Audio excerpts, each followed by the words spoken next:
Hey, it's your guy Tyrrell back with the interviews. Russia, Croatia, quarterfinal showdown. Who is off to the semifinals? Who will get there?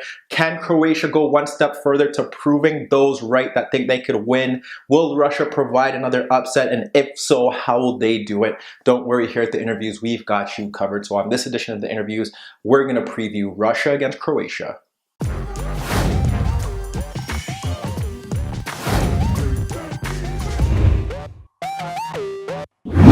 Russia, Croatia, final World Cup quarterfinal. Not too many people expected these two teams to meet at this stage, but they're here. A lot of people throughout the tournament have gained faith in Croatia, some thinking that they can win the World Cup. We look at Russia, it's been a fairy tale story for the host. Can they go one step further? When we do break it down, we got Croatia 4-2-3-1. They've played so far in this tournament. Mandzukic up front, Modric just in behind him. You have Rebic and Perisic on the flanks, and midfield Brozovic and Rakitic.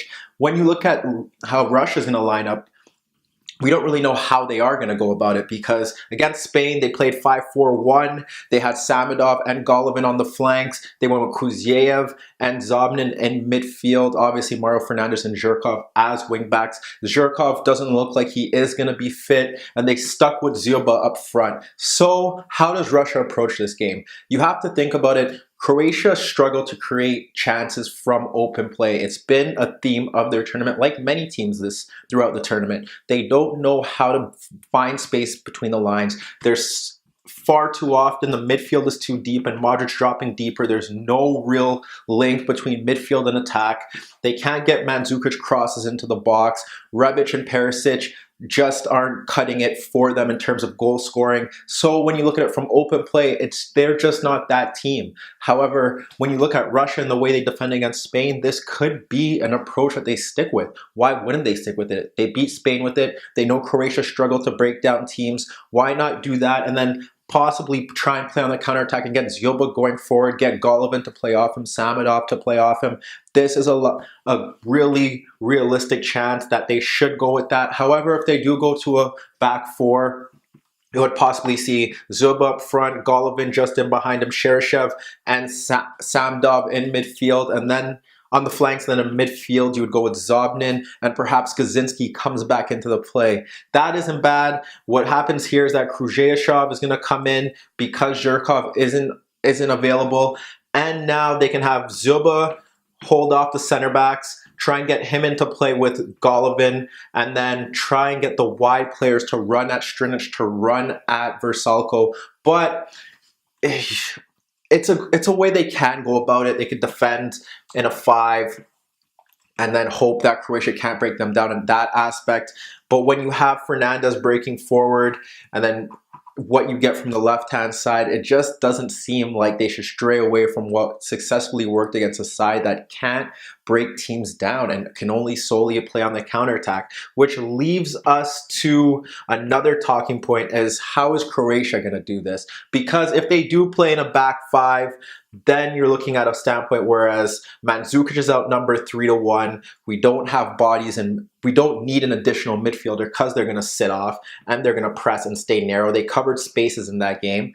They didn't want anything between the lines. So why not have Modric and Rakitic sit a bit deeper, dictate play from those deeper positions, have Dzyuba sit off and try and track them. And why not introduce Kramaric, who can be another presence in the box, try and fill those spaces, get 1v1s with Rebic and Perisic. That is what they've been built on. They can't break on the counterattack. They play through the wide areas. So if Perisic isn't having a good game or if Rebic isn't having a good game, chances are they struggle unless they get the odd goal from Rakitic or Modric.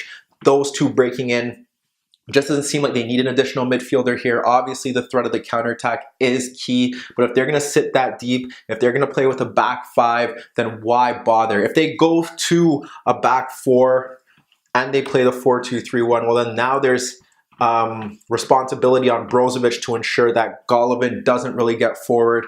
And then when you look in the wide areas, Cheryshev and Samedov are very direct, so Rakitic might have to stay a bit deeper. But then how do you get Modric involved? This is the biggest thing because Mandzukic isn't running in behind. You're not getting much from him. You're going to have Zobnin and Kaczynski trying to block off passes into Mandzukic. They're going to try and limit Modric from getting forward. He often tends to drop a bit deeper, but can they get him to link play? Can they get Perisic perhaps a bit narrow and push the fullbacks forward? Rebic likes to cut in as it is, but that is one way that Croatia can get going.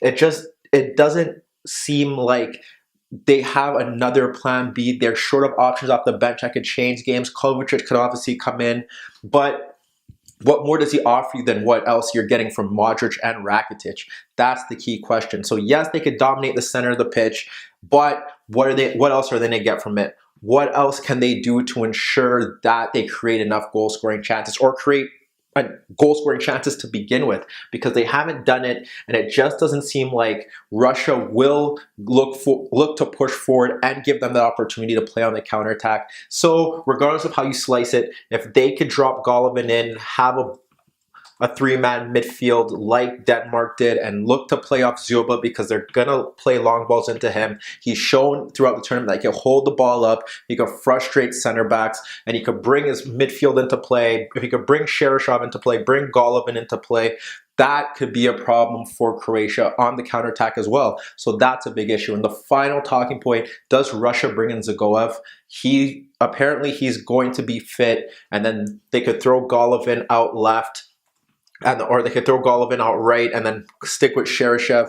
Does that work? Dzagoev is one of their creative fulcrums who they were worried about missing throughout the tournament, but Golovin has turned into one of the star players of the tournament, being able to find space between the lines that Rakitic and Brozovic are going to have to prevent him from getting into.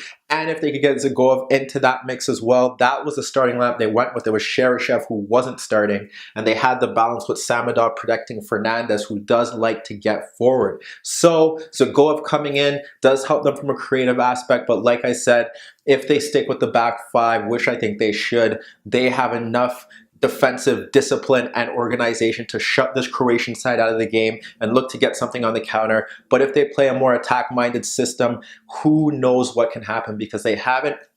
Yes, they beat Saudi Arabia. Yes, they beat Egypt.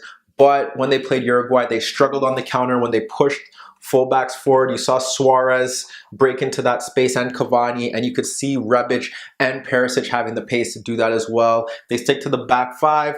They can ensure that Mandzukic is always outnumbered, have the wingbacks stick with the wide players, allow Modric and Rakitic to dictate from deep, but like I said, they're not really creating many chances from that avenue, and that could be pivotal here. But let me know what you guys think. Will Croatia win? How will they score goals? And can we see another upset from Russia? Meet me in the comments below. Don't forget, I upload videos every day, and don't forget to subscribe to my channel. And that was your daily dose of the interviews.